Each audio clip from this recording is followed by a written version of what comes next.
คนลาวมาทำงานอยู่ที่ประเทศไทยอะไรแบบว่ามีเงินเก็บหลายอะไรแบบว่าส่งกลับบ้านอะไรแบบมักแบบว่าไปสร้างบ้านหลังใหญ่ๆไปสิเนาะนี่คือแบบเป็นความคิดเห็นของพี่น้องคนไทยแหละก็เป็นข้อคิดแบบมันน่าคิดแล้วก็มันน่าสนใจเด้พี่น้องเนาะเป็นคนในหมู่บ้านเฮาสร้างบ้านหลังใหญ่เบิดไปหลายแสนพี่น้องบางคนก็เกือบล้านบาทนะเนาะสร้างโดยสร้างบ้านอย่างเดียวเด้เกือบล้านบาทอันนี้ก็บ่ได้ว่าผู้ใดเด้อเดี๋ยวสิหาว่าเฮาว่าแบบอิจฉาคนแบบสร้างบ้านหลังใหญ่หาเงินได้บ่ยังบ่ได้อิจฉาผู้ใดได้ก็ดีใจนํพี่น้องเนาะมาหาเงินอยู่ไทยนี่ผู้ใดได้บ้านหลังใหญ่ๆนี่ก็ดีใจนํเนาะสบายดีพ่อแม่พี่น้องสวัสดีพ่อแม่พี่น้องทางฝั่งไทยนํครับผมมื้อนี้เฮาก็สิมาเว้าเป็นหยังคนลาวมาทำงานอยู่ที่ประเทศไทยแล้วมีเงินเก็บหลายพี่น้องแล้วก็สามารถสร้างบ้านหลังบักใหญ่ได้เนาะหลายคนก็ได้บ้านหลังบักใหญ่เบิดไปหลายแสนพี่น้องก็มีคอมเมนต์หนึ่งที่มีพี่คนไทยคนหนึ่งที่เพิ่นคอมเมนต์มาพี่น้องเฮาก็ได้อ่านว่ามันก็เป็นหยังที่แบบว่าได้ข้อคิดดีๆพี่น้องแล้วก็เป็นหยังที่แบบว่ามันน่าคิดเนาะสำหรับแบบว่ากับโลกปัจจุบันนี่ยิ่งน่าคิดพี่น้องการที่เฮาจะสร้างบ้านสร้างหยังมาสิเนาะแต่ว่าอันนี้ก็ต้องย้ำก่อนว่าเฮาก็คนหนึ่งแหละบ่ได้อิจฉาผู้ใดแล้วก็บ่ได้แบบว่าแบบว่าผู้ใดนะการที่จะมีบ้านหลังใหญ่ๆเนาะบางคนอาจจะอยากได้บ้านหลังใหญ่แบบว่าครั้งเดียวในชีวิตอยากอยู่บ้านหลังใหญ่ๆไปสิอันนี้ก็มันก็แล้วแต่ความมักความชอบหรือว่าความพึงพอใจแต่ละคนเนาะพี่น้องแต่สำหรับเฮาก็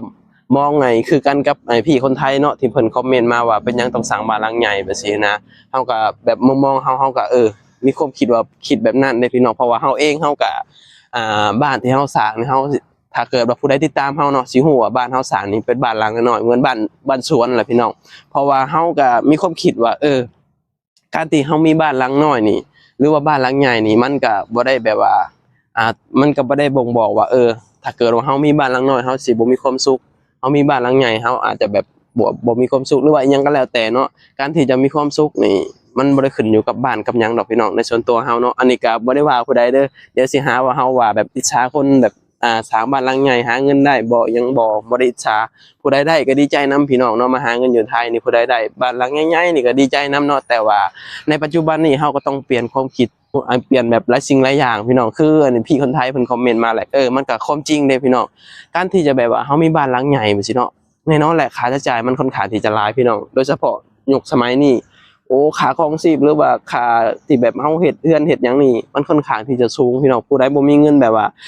หลัก3-4แสนขึ้นไปนี่บ่สามารถมีบ้านได้ในปัจจุบันนี้เนาะตามบ้านนอกตามชนบทเฮาแบบนี้นะในมุมมองเฮาว่าเงินประมาณ3-4แสนนี่เฮาว่าสามารถสร้างบ้านได้หลังหนึงได้แต่ว่าต้องแบบว่าประมาณบ้านแบบบ้านแบบว่าบ้านสวนแบบนี้พอได้คือบ้านเฮาสร้างนี่พอได้พี่น้องถ้าผู้ใดแบบว่าเบิ่งเฮาติดตามเฮาสิฮู้ว่าเฮามีบ้านแบบว่าเหมือนบ้านอยู่แบบบ้านสวนแบบนี้นะเป็นบ้านหลังน้อยๆพี่น้องเฮาก็คิดว่าพอแต่แบบได้อยู่ได้หยังว่าสิบ่ต้องจำเป็นต้องรับบ้านหลังใหญ่เพราะว่า1มามันก็สิ้นเปลือง2มาเฮาก็หาเงินบ่เก่งเนาะอันนี้ก็ต้องย้ำก่อนว่าแล้วแต่คนพี่น้องแล้วแต่ความมักแล้วแต่ความไม่พอใจของแต่ละคนเนาะบางคนหาเงินเก่งก็อยากได้บ้านหลังใหญ่แบบว่าครั้งเดียวในชีวิตแบบสิอยากอยู่บ้านหลังใหญ่เนาะแต่ว่าสำหรับเฮาก็คิดคือกันกับพี่คนไทยที่เพิ่นคอมเมนต์มาว่าเป็นหยังต้องสร้างบ้านหลังใหญ่เนาะก็แม่นพี่น้องตามสังเกตเบิ่งตามชนบทน่ะในหมู่บ้านเฮาคือกันพี่น้องคนสร้างบ้านหลังใหญ่หลายมาหาเงินอยู่ไทยเนาะสุดท้ายมาสร้างบ้าน2ชั้นข้างบนนี่เป็นไม้ข้างล่างนี่เป็นปูนเนาะสุดท้ายมาข้างบนนี่บ่ได้อยู่หยังให้ฝุ่นอยู่ให้นกอยู่ซึ่งมันเกิดแบบมันบ่เกิดประโยชน์ในความคิดเฮาว่าเนาะเฮาก็สูญเสียแบบว่าเงินจากตรงนี้ไปเฮาว่ามันก็เอาเงินจากตรงนี้เก็บไว้อาจจะดีกว่าเนาะ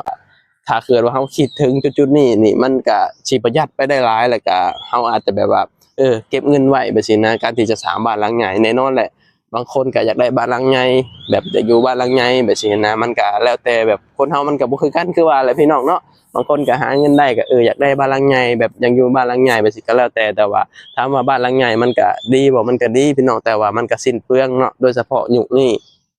มันค่อนข้างที่จะใช้เงินหลายเนาะคือแบบว่าเฮาเองเฮาก็แบบเห็นคนในหมู่บ้านเฮาสร้างบ้านหลังใหญ่เบิดไปหลายแสนพี่น้องบางคนก็เกือบล้านบาทนะเนาะสร้างโดย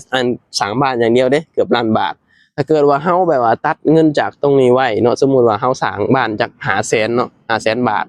แล้วแบบว่าอีกแบบว่า3-4แสนนี่เก็บไว้ใช้นี่เฮาว่ามันสิดีเด้พี่น้องอันนี้ก็ต้องแบบให้พี่น้องแบบคนลาวเฮาแบบว่าลองคิดใหม่แล้วก็ลองแบบว่า ลองแบบว่าไปคิดเบิ่งว่ามันมันจะแบบโอเคบ่แต่สำหรับเฮาว่ามันโอเคได้บ้านน่ะเฮาเฮ็ดพอได้อยู่กับพ่อพี่น้องว่ามันก็ประมาณแบบว่า3-4 ปีมันก็เก่าแล้วพี่น้องมันบ่ได้น่ะตลอดเนาะเงินนี่แบบว่าถ้าเฮามีรายนี่มันก็เป็นสิ่งที่ดีเก็บเงินไว้น่าจะดีกว่าได้เฮาว่าในความคิดเฮาอันนี้ก็แล้วแต่คนเด้อพี่น้องก็บ่ได้ว่าผู้ใดเนาะผู้ใดอยากสร้างบ้านหลังใหญ่ก็สร้างก็แล้วแต่ว่าเฮาว่ามันก็สิ้นเปลืองเนาะแล้วก็เฮาก็เห็นนํกับแบบว่ามีพี่คนไทยที่เพิ่นคอมเมนต์มาพี่น้องก็ได้ความคิดดีๆเด้พี่น้องเฮาก็คนหนึงแหละเฮาก็มีความคิดแบบนี้โดยตลอดเนาะกับครอบครัวว่าสิแต่ว่าถ้าเกิดว่าผู้ใดแบบสิสร้างบ้านแบบพ่อได้อยู่ว่าสิมันก็ต้องเว้ากันแบบว่าลงโต๊ะได้พี่น้องระหว่างแบบผัวเมียแบบสิเนาะครอบครัวแบบสิบางคนแบบว่า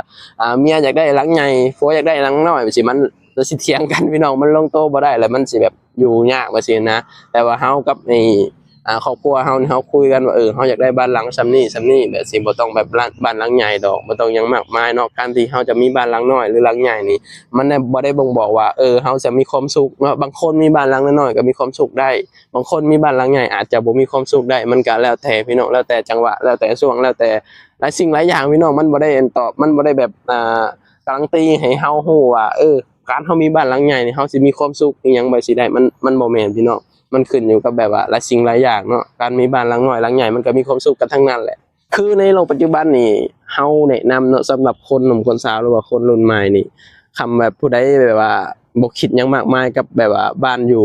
บ่อนเช่าบ่อนแบบอาศัยไปสิเนาะข้างบ้านสร้างหยังบ่สิเฮาแนะนำว่าบ่ต้องสร้างบ้านหลังใหญ่ดอกพี่น้องเนาะแบบสร้างพอได้อยู่ได้หยังมันก็โอเคแล้วพี่น้องเฮาก็แค่ได้อยู่แบบช่วงแบบว่าไว้ได้นอนได้หยังกลางคืนแบบสินะส่วนกลางเว้นกลางหยังก็บ่ได้นอนดอกพี่น้องส่วนหลายสิอยู่ในตามแบบว่าบ้านนอกเฮาเนาะอยู่ตามต้นไม้ไปซั่นเนาะในความคิดเฮาว่าสร้างไปมันก็เปลืองพี่น้องเนาะคือทุกมื้อนี้มันก็เข้าของอีหยังมันก็ค่อนข้างที่จะแพงการที่เฮาจะลงทุนแบบกับบ้านจังซี่มันค่อนข้างที่จะแบบยากอะพี่น้องเนาะแบบคือรายได้เฮามันบ่ได้แบบว่าขนาดแบบรายได้หลายไปสินะเฮามาขายแฮงมาขายหยังแบบสิถ้าเกิดว่าเฮาไปลงทุนกับบ้านเฮาสร้างเบิดไปหลายแบบสินะแล้วสุดท้ายมาแบบว่ามันก็เก่าคือเก่าพี่น้องประมาณ2-3 ปีมันก็เก่าแล้วเนาะก็นั่นแหละพี่น้องก็เป็นข้อคิดดีๆจากพี่น้องคนไทยเนาะที่เป็นคอมเมนต์มาก็เป็นสิ่งที่ดีพี่น้องเฮาก็มีความคิดแบบสิอยู่แล้วนะแบบว่าเฮาบ่คิดเลยว่าเฮาจะแบบ3 บ้านหลังใหญ่ถึงแม้เฮาสิมีเงินเก็บหลายหรือว่ามีเงินหลายก็แล้วแต่เฮาคนหนึงแหละสิบ่คอยแบบทุ่มอีหยังกับบ้านเนาะอันนี้ในความคิดส่วนตัวเฮาเด้อเฮาก็บ่ได้ว่าผู้ใดเนาะก็แล้วแต่ผู้ใดอยากสร้างหลังใหญ่ก็สร้างได้แต่ว่าในความคิดส่วนตัวเฮาว่าถ้าเกิดว่าเฮามีเงินหลายเฮาก็สิบ่สร้างบ้านหลังใหญ่เฮ็ดพอได้อยู่พี่น้องเพราะว่าเฮามีหลายเฮามีเห็นหลายคนแหละแบบว่าเฮ็ดบ้านหลังใหญ่สุดท้ายมาก็แบบบ่ได้อยู่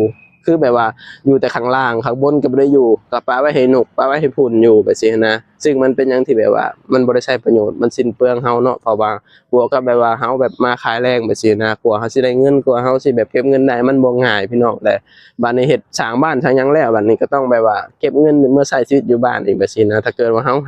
าแบบว่าหักจากเงินที่แบบว่าเฮาแบบ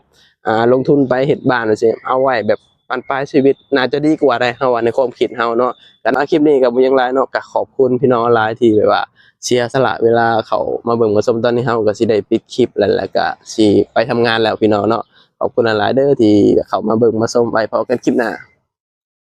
สบายดีสวัสดีครับผม